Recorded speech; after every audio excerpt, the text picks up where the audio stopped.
Sir ಎಷ್ಟು ಕಾರ್ಯಾಚರಣೆ ಮಾಡಿದ್ರಿ ಸರ್ ಸಿಲಿಂಡರ್ಗಳು? 20 ನೋಡ್ರಿ, ಬೆಳಿಗ್ಗೆಯಿಂದನೂ ಸಹ ಎಲ್ಲ ದಾರಿಯಲ್ಲಿ ಇಡೋ ಅಂಗಡಿಯಿಂದ ಹೇಳಿ ದೊಡ್ಡ ದೊಡ್ಡ ಅಂಗಡಿಗಳದ್ದೆಲ್ಲದೂ ಇದು ಮಾಡಿದ್ವಿ. ಈ ಹಿಂದೆ ನಾವು 6 ಮಂತ್ಸ್ ಬಿಫೋರೇ ನೋಟಿಸ್ ಕೊಟ್ಟಿದ್ವಿ ಅವರಿಗೆ, ಯಾವುದೇ ಕಾರಣಕ್ಕೂ ಗೃಹ ಬಳಕೆ ಸಿಲಿಂಡರ್ಗಳನ್ನು ಯೂಸ್ ಮಾಡೋಂಗಿಲ್ಲ ಹೋಟ್ಲ್ಗಳಲ್ಲಿ, ಅಂಗಡಿಗಳಲ್ಲಿ ಅಂತ. ಮೊನ್ನೆ ಮತ್ತೊಂದು ಸಲ ವಾರ್ನ್ ಕೂಡ ಮಾಡಿ ಬಂದಿದ್ವಿ. ಅದನ್ನು ಮೀರಿ ಮತ್ತೆ ಇವರು ಗೃಹ ಬಳಕೆ ಸಿಲಿಂಡರ್ಗಳನ್ನು ಇಟ್ಕೊಂಡಿರೋದಕ್ಕೆ ಇವತ್ತೆಲ್ಲದೂ ಸಹ ಸುಮಾರು 20 ಸಿಲಿಂಡರ್ಗಳನ್ನು ನಾವು ಗೃಹ ಬಳಕೆ ಸಿಲಿಂಡರ್ಗಳನ್ನು ಸೀಸ್ ಮಾಡಿದ್ದೀವಿ.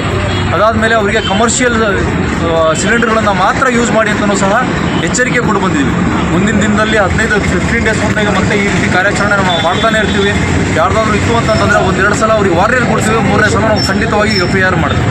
ಸಿಲಿಂಡರ್ ಸಮಸ್ಯೆ, ಸಪ್ಲೈ ಸಮಸ್ಯೆ ಇತ್ತು ಅಂತ ಒಂದು ಸಿಲಿಂಡರ್ ನಮ್ಮಲ್ಲಿ ಇದೊಂದು ಪವನ್ ಇದ್ರದ್ದು ಸ್ವಲ್ಪ ಇದಾಗಿದೆ, ಇಶ್ಯೂ ಇದೆ. ಅವರಿಗೂ ಸಹ ನಾವು ಮಾನ್ಯ ಜಿಲ್ಲಾಧಿಕಾರಿಗಳಿಗೆ ಫುಡ್ JD ಅವರಿಗೆ ಗಮನಕ್ಕೆ ತಂದಿದ್ದೀವಿ. ಇವತ್ತು ನಾಳೆ ಲೋಡ್ ಬರುತ್ತೆ ಅಂತ ಹೇಳ್ತಾ ಇದ್ದಾರೆ. ಬೈ ಚಾನ್ಸ್ ಎಲ್ಲಾದರೂ ಬಂದಿಲ್ಲ ಅಂತಂತಂದರೆ ನಮ್ಮಲ್ಲಿ ಇನ್ನೊಂದು ಶ್ರೀಯಾನ್ ಅಂತಂದ್ಬಿಟ್ಟು ಒಂದು ಇದಿದೆ, ಅವರಿಗೂ ಎಲ್ಲ ಸಿಲಿಂಡರ್ಸ್ಗಳನ್ನು ಆ ಕಡೆ ಟ್ರಾನ್ಸ್ಫರ್ ಮಾಡಿ ನಮ್ಮ ಜನರಿಗೆ ನಾವು ಅವರಿಗೆ ಪೂರೈಕೆ ಮಾಡೋಕ್ಕೆ ಕ್ರಮ ಕೈಗೊಳ್ತೀವಿ. ಧನ್ಯವಾದ. ಬರ್ರಿ ಸರ್, ಇಲ್ಲಿ ಶಿವಪ್ರಕಾಶ್ ಸರ್ ಬರ್ರಿ.